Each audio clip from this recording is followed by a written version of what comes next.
Dikatakan oleh Syekh Abdul Qadir Jilani pada tanggal 10 bulan Ramadan tahun 545 persis apa yang terjadi sekarang. Selesai pengajian dia ada di jalan ya, langsung dipukuli sampai pingsan, sakit parah lalu meninggal dunia. Tradisi umat Islam saling bunuh-membunuh itu bukan sekarang saja, dari sejak zaman dahulu kala, bahkan sejak Nabi Muhammad meninggal dunia pada detik pertama sudah terjadi saling membunuh sampai sekarang. Jadi artinya ini kata kuncinya, passwordnya beragama itu adalah persatuan.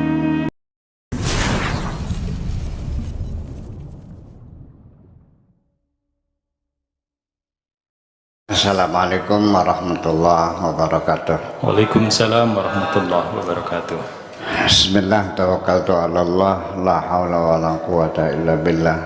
Asyhadu an la ilaha illallah wa asyhadu anna Muhammadar Rasulullah. Allahumma salli ala sayyidina Muhammadin wa ala alihi wa sahabatihi ajma'in, wa ba'd. Sahabat Rahimah TV sekalian, kita lanjutkan. Bismillahirrahmanirrahim. Waihak, ini waihak tuh bahasa Jawa punya koplok ya, brengsek lo gitulah kalau bahasa Jawa Betawinya.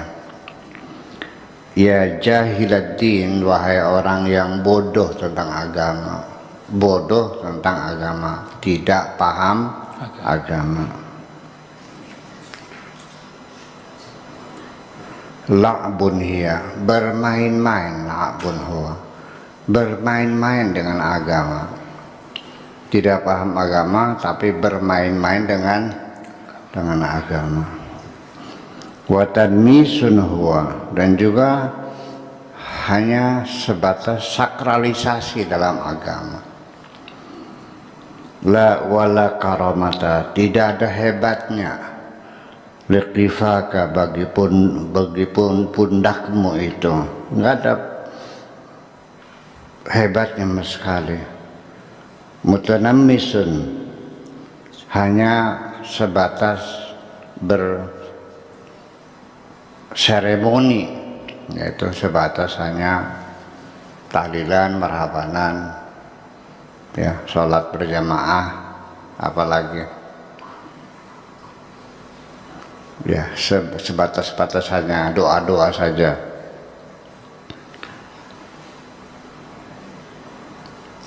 Qad ahalda nafsaka lil kalam, engkau telah menganggap dirimu sudah ahli, sudah layak untuk berpidato,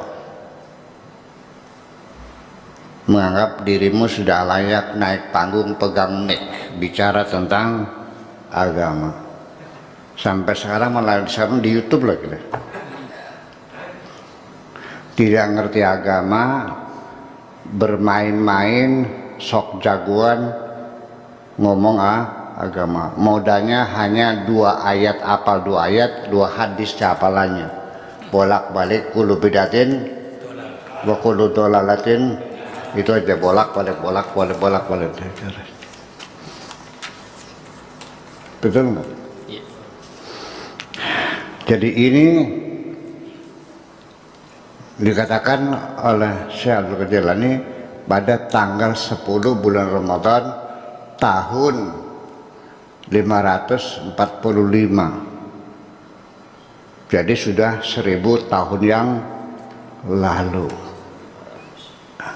Sudah 1000 tahun yang lalu persis apa yang terjadi sekarang.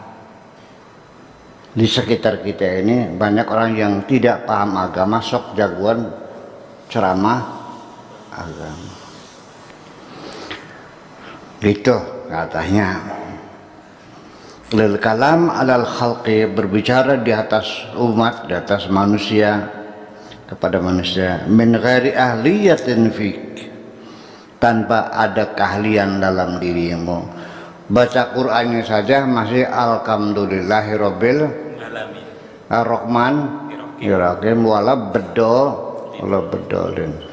Sudah berani-beraninya qala ta'ala qala Rasulullah.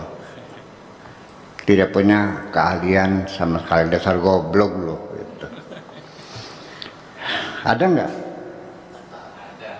Di mana? Jangan nyebut nama ya. Ada pokoknya mah. Modalnya soroban sama jubah, sama siwak, sama bawa tasbih. Terus penampilannya. Innama yakunu dzalika li ahadin minan nas. Semata-mata seharusnya yang berpidato tentang agama, yang memberikan ceramah beragama, pencerahan keagamaan, yang bisa memberikan tausiah tentang agama, itu hanya beberapa orang saja, hanya beberapa gelintir manusia saja yang sebetulnya layak untuk berpidato tentang agama di depan publik itu, di atas mimbar pakai mikrofon ya. Bukan hanya mengandalkan takbir saja, bukan assalamualaikum, wah gayanya begitu dari qala ta'ala bolak-balik itu terjadi. Afra'ahadu minanas, orang saja afradun minas salihin, yaitu orang-orang yang saleh, yang layak untuk bicara tentang agama, yang mengerti agama, bukan hanya bahkan bukannya saja, yang mengamalkan agamanya, orang-orang yang salah itu. Wa illa, kalau tidak demikian, fal kharsu da'buhum, maka lebih baik diam saja lo, jangan banyak bacotnya. Kalau nggak paham jangan banyak ngomong dong, udah bilang aja nggak paham, jangan sok ngedalil. Menurut ini Nabi kan tidak melakukannya. Ya apa yang dilakukan oleh dalil kan gitu. Ini kan bid'ah karena Nabi tidak melakukannya. Coba kita bayangkan dalam otak kita, abad ke-7 Nabi lahir tahun 571. Bayangkan apa yang dilakukan Nabi. Cebok juga pakai batuk kok, betul nggak? Nggak tahu waktu beliau kecil pakai sandal nggak? Sudah ada pabrik sandal belum? Bajunya pakai tetoron itu. Ruangannya pakai AC. Naik Lamborghini tahan pengampannya. Abad ke-7. Ya, artinya kita anggap aja abad ke-7 lah. Lahir kan 576, berarti kan abad ke-6. Abad ke-6, akhir abad ke-6 sampai ke-7.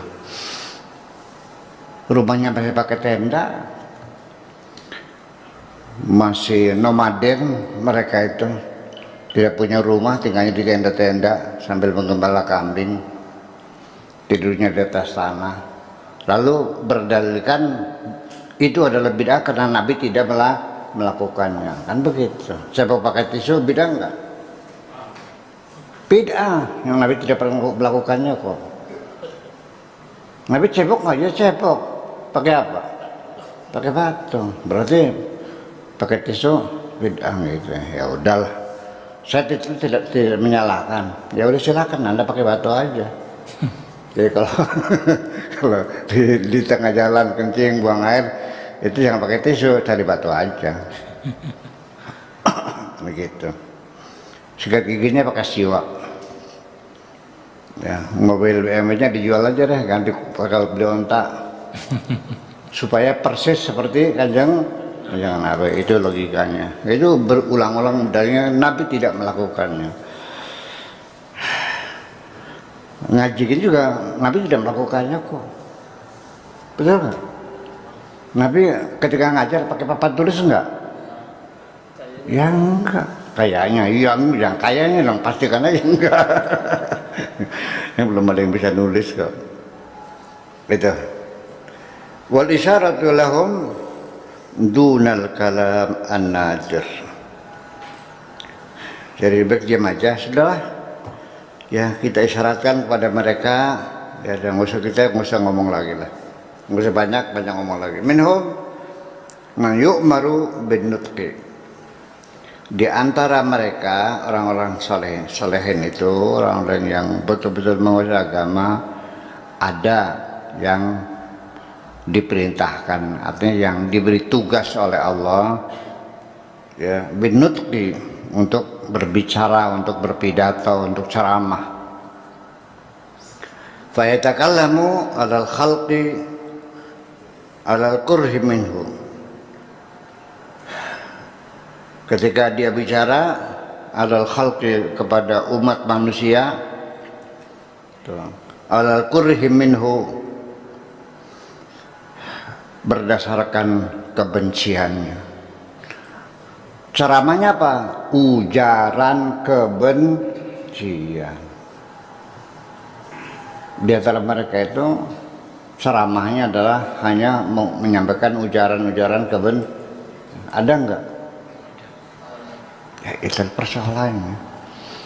Jadi kelakuan begini bukan sekarang saja, dari dulu gitu. Malam dimaklumi aja lah gitu. Kebencian itu ada antar mazhab, antar golongan, termasuk Imam Syafi'i sendiri.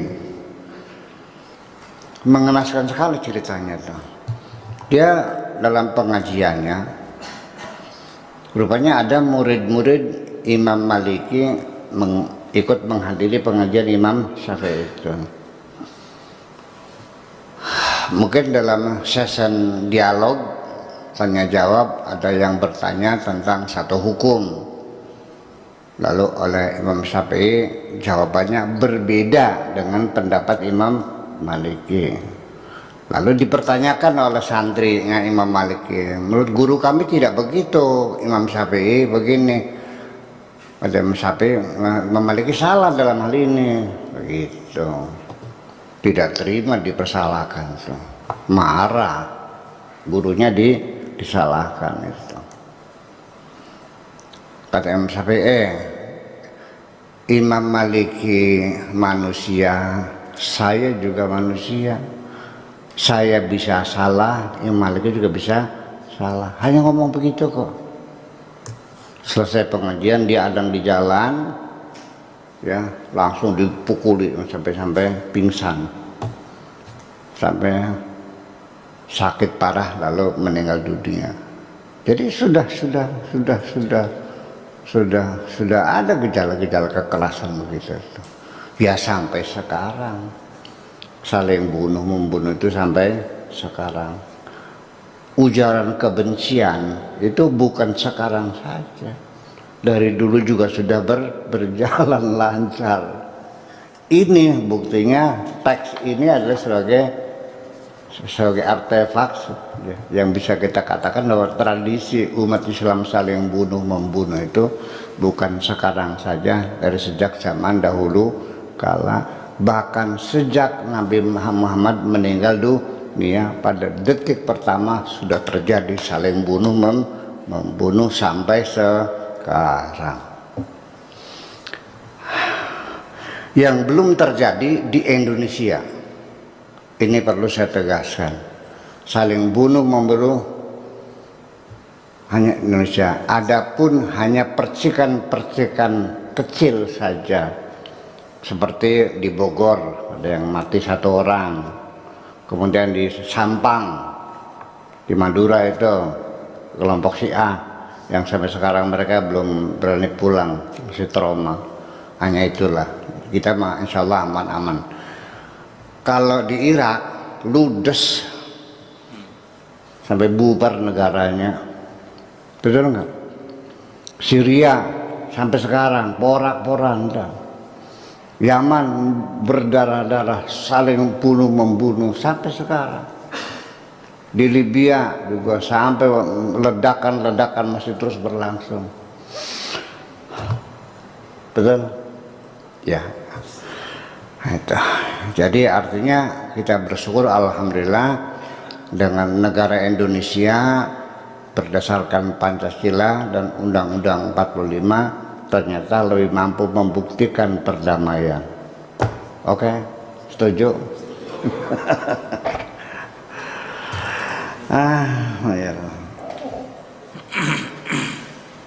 Tetapi ya ingat bahwa perang saudara itu bukan antar agama yang berbeda, di dalam satu agama, dan terjadi di berbagai agama sama. Jadi saya tidak mengerti, padahal visi utama dari agama adalah mempersatukan umat. Makanya Nabi Muhammad itu visi dan misinya adalah kalimatut tauhid, kata persatuan. Kalimat itu kata, kalimat bahasa Indonesia juga kalimat, kalimat sempurna, kalimat atau tauhid itu maknanya persatuan. Jadi artinya ini kata kuncinya, passwordnya beragama itu adalah persatuan. Jadi setiap agama apapun yang Anda lihat, ketika dia tidak membangun persatuan, hanya membuat perpecahan, sebaiknya Anda tinggalkan saja. Paham? Paham nggak? Saya ngomong iya. Perpecahan, Bahsul Masail, saya ketuanya. Itu sengaja saya kumpulkan para ulama Cirebon, Subang, Indramayu setiap bulan sekali mengadakan Bahsul Masail. Saya biayai kok, transportasinya, uang makannya, semuanya saya siapin untuk ada ajang silaturahmi antara para ulama, dan saya anggap sebagai pendidikan pasca pesantren supaya pulang dari pondok ini jangan nganggur, maksud saja kitabnya tidak dibaca-baca. Dengan adanya Bahsul Masail, para ulama itu tidak pernah berhenti terus membaca kitabnya. Kemudian lagi yang penting juga mempersamakan persepsi, jangan sampai umat ini merasa kebingungan. Seringkali pendapat para ulama berbeda yang satu dengan yang lain. Makanya dalam rangka meningkatkan pelayanan ulama terhadap masyarakatnya, saya adakan Bahsul Masail rutin, dan ini sudah sampai ke yang 400 kalinya ya. 400 kalinya, sudah 30 tahun nggak pernah libur libur karena gara-gara corona aja ini. Itu supaya ada persamaan persepsi antara masyarakat, jangan sampai menimbulkan kegaduhan, karena kadang-kadang para ulama sendiri memberikan fatwanya berbeda-beda antara yang bilang halal dan yang bilang haram. Kita kumpul, kita persatukan pendapat, baru kita jawab kepada masyarakat bahwa hukumnya adalah haram atau halal atau mubah atau makruh dan sebagainya. Itulah tujuannya. Di tengah diskusi membaca kitab kuning untuk memutuskan satu perkara, terjadi pertengkaran, gebrak-gebrakan meja. Bayangkan, kenapa sih awalnya pengen tukaran beko? Apa ya, gimana ya? Jadi begitulah suasananya ketika bicara fikih, di penghujungnya berantem, selalu bertengkar di penghujung itu persoalannya. Ini kita diingatkan oleh Abdul Qadir Al-Jailani